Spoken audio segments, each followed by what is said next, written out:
السلام علیکم ناظرین، کیا حال ہے آپ سب کا؟ امید کرتی ہوں آپ سب خیریت سے ہوں گے۔ میرا آج کا موضوع ہے اولاد کی تربیت۔ بچوں میں احساس محرومی اور اس کے نقصانات کیا ہیں؟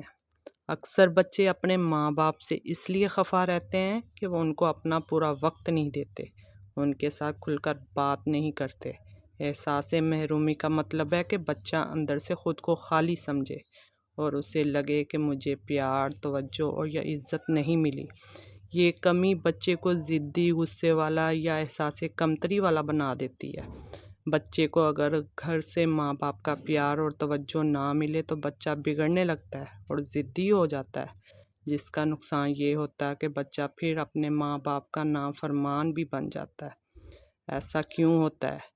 جب والدین ہر وقت مصروف رہتے ہیں اور بچے کی بات کو اہمیت نہیں دی جاتی، جب دوسرے بچوں سے کمپیئر کیا جاتا ہے، دیکھو وہ کیسا ہے اور تم کیسے ہو، جب ہر بات پر ڈانٹ یا مار ہوتی ہے، بچے کمپلیکس کا شکار ہو جاتے ہیں۔ جب ہر وقت ان کے والدین دوسرے بچوں کی اچھائی اور اپنے بچوں کی برائی بیان کرتے ہیں۔ احساس محرومی کے نقصانات بہت زیادہ ہیں۔ بچہ دوسروں سے حسد کرنے لگتا ہے، بچہ جھوٹ بولنا سیکھتا ہے، بچہ اٹینشن لینے کے لیے غلط حرکتیں بھی کرتا ہے، بچہ اندر سے ٹوٹا ہوا اور کمزور ہو جاتا ہے۔ بڑے ہو کر بچہ دوسروں پر جلدی اعتبار نہیں کرتا۔ ہمیں چاہیے کہ ہمیں اپنے بچوں کو بچوں کی طرح ہی ٹریٹ کرنا چاہیے۔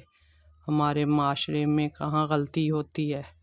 ہم اکثر پیار کو چیزوں سے پورا کرنے کی کوشش کرتے ہیں۔